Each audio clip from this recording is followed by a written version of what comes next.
नहीं, मोदी जी क्या गारंटी है? मोदी जी ने बने बनाए मकान के अंदर केवल लेटरिन का एक उन्होंने गेट बनाया। अच्छा। मोदी जी ने कोई ये जो सड़कें जो आप जहाँ आप कैमरा ले खड़े हैं, ये कैमरा भी ये सब कांग्रेस की देन है। टेक्नोलॉजी जो लाए कांग्रेस लाए, सारी सड़कों का निर्माण कांग्रेस के टाइम में हुआ है। भाजपा सड़क ही नहीं थी। अरे मैडम, भाजपा की जन्म तारीख तो बता दे, पहले उनका जन्म तारीख तो बताए वो, क्योंकि जन्म तारीख क्या है, देश में निर्माण क्या किया, केवल धर्म का निर्माण किया। और धर्म की बात, कौन सा धर्म का निर्माण? अरे काय का डंका बज रहा, केवल ड्रामाबाजी हो रहा है। देश आप जैसा आप नवयुवक लोग हैं, आपको गुमराह करे कि 70 साल तक कांग्रेस ने शासन किया। पहले तो मोदी जी खुद को बता दें उनकी खुद की उम्र कितनी है। सटीक खबरों का सीधा असर। आप देख रहे हैं एनसीआर समाचार, खबर भी असर भी। नमस्कार, मैं आपके साथ रितेश मंगवाना और आप देख रहे हैं एनसीआर समाचार। लगातार इंडिया गठबंधन में आपसी सहमति नहीं बन रही है। सीट शेयरिंग को लेके आपसी में बहुत ज्यादा मतभेद है, पर क्या 24 के चुनाव से पहले ये मतभेद एकत्रित हो पाएगा? क्या आपसी सहमति बनेगी? ये देखना बाकी रहेगा। हमारे साथ बातचीत करने के लिए राम प्रसाद राणा जी हैं, जो कि किसान नेता हैं कांग्रेस के। सीधा इनसे बातचीत करेंगे। मध्य प्रदेश से ये आए हैं। पहले तो बहुत बहुत स्वागत है आपका एनसीआर समाचार में। ये बताइए, इंडिया गठबंधन तो अभी तक सहमति ही नहीं बना पा रहा है और चुनाव बेहद करीब है, कैसे एनडीए को टक्कर दे पाएंगे? इंडिया गठबंधन सहमति बने या ना बने, हाँ। कांग्रेस की केंद्र में सरकार अनिवार्य बनेगी, बिल्कुल बनेगी।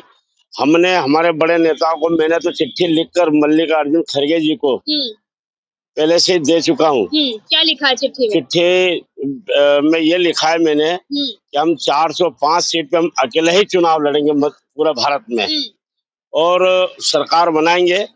हम क्या छोटी छोटी पार्टियों से हम समझौता करते, हमने सोचा कि हम इनको लेके साथ में चलेंगे।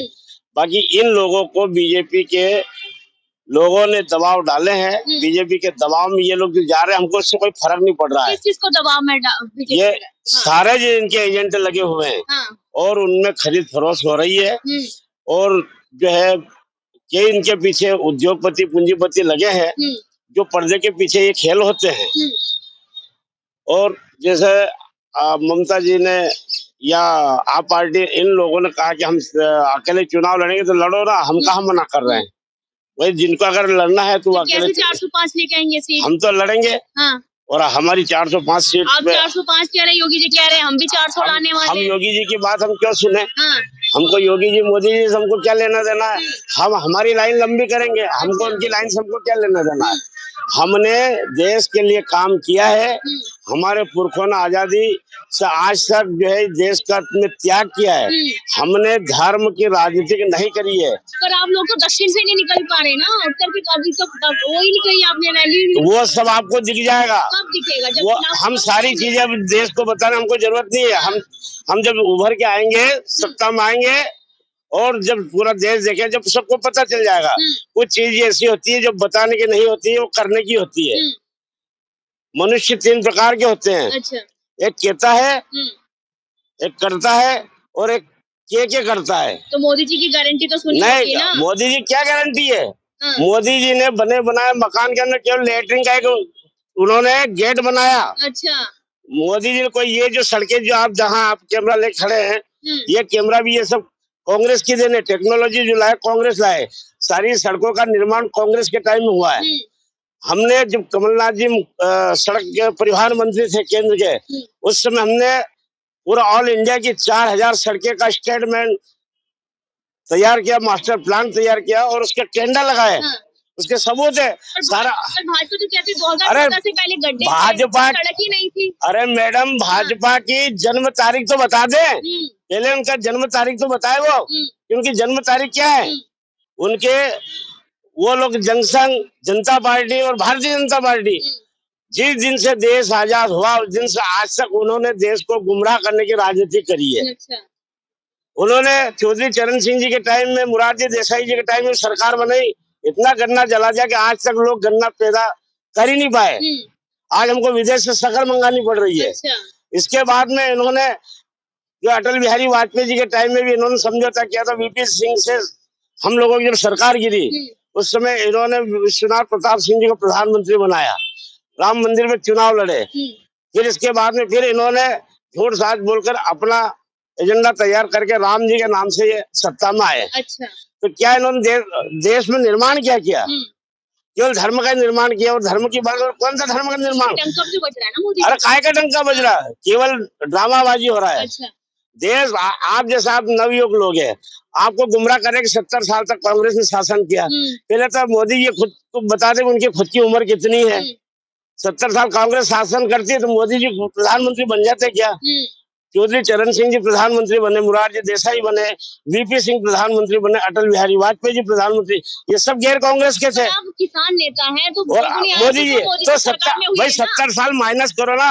और इसके बाद में इनके 21 मेंबर ऑफ पार्लियामेंट में कई ऐसी सीटों पे इनके मेंबर चुनाव जीत के आए हैं। आप उनकी कॉन्स्टिट्यूशन जाइए, उन्होंने क्या निर्माण किया है। उनमें अगर ताकत है तो अपने दम पे चुनाव लड़े लोकसभा के। हर चीज नरेंद्र मोदी के नाम से लड़ रहे हैं। खाना खा रहे तो बोले नरेंद्र मोदी जी पूछेंगे। हम कहीं जाएंगे, देश विदेश में जाएंगे या देश की यात्रा करेंगे, नरेंद्र मोदी जी का तो मानते हैं ना मोदी जी का चेहरा नहीं, कुछ नहीं है।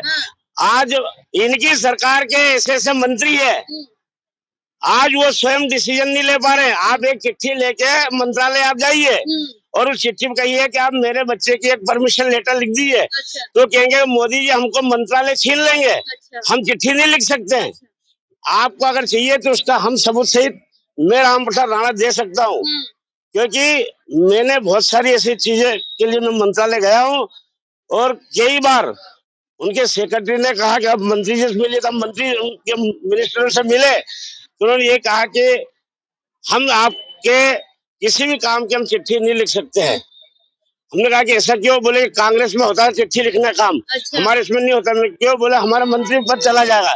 बोले आप इतने डरे हुए मंत्री है कि एक प्रधानमंत्री जो कहेगा उनके बाद आप चिट्ठी लिखोगे। यह हालत है इन लोगों की, इनमें स्वयं में दम नहीं है। इनके कार्यकर्ता में दम हो तो खुद के दम पे चुनाव लड़े। राम जी के नाम से कब तक ये देश को गुमराह करेंगे? कहने का मतलब आप समझ रहे कि नहीं? पर हिंदू एक भी तो हो रहा है ना। अब तो हिंदू एक हो रहा है, तो हिंदू तो पहले से एक हो रहा है। हिंदू दो था ही कब? वही हिंदू दो कब थे? अच्छा। हर आदमी सनातन धर्म को मानता है, सुबह से उठता है, अपने इष्ट देवता का पूजन पाठ करता है, चाहे वो किसी भी धर्म का। हिंदू धर्म एक अपनी जगह है, इस्लाम धर्म अपनी जगह है, क्रिश्चियन मत अपनी जगह है। हर जाति के अलग अलग अपने धर्म है और सभी अपने धर्म। 28 जनवरी को बैठक है, सीट शेयरिंग पर बातचीत होगी तमाम दलों की। क्या लग रहा है सहमति बन पाएगी या नहीं?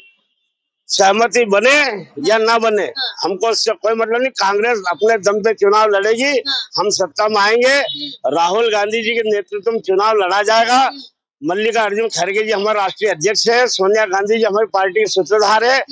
हम कांग्रेस के झंडे के नीचे चुनाव लड़ेंगे और इस देश को जो है आज बचाने की हमारी पूरी कोशिश है कि हम देश को बचाएंगे। संविधान आज पूरा खतरे में, हम संविधान को बचा के रहेंगे। जय हिंद, जय भारत। चलिए बहुत बहुत शुक्रिया बातचीत करने के लिए। तो इन्होंने कहा कि हम संविधान को बचा के रहेंगे। तो क्या कहीं ना कहीं भाजपा के शासन में संविधान खतरे में। पर देखना यही होगा, भारत जोड़ो न्याय यात्रा राहुल गांधी निकाल रहे हैं, राम मंदिर का उद्घाटन हो चुका है। कौन सा मुद्दा किस पर भारी पड़ने वाला ये तो वक्त ही बताएगा। मैं आपके साथ रितेश मंगवान और आप देख रहे थे एनसीआर समाचार।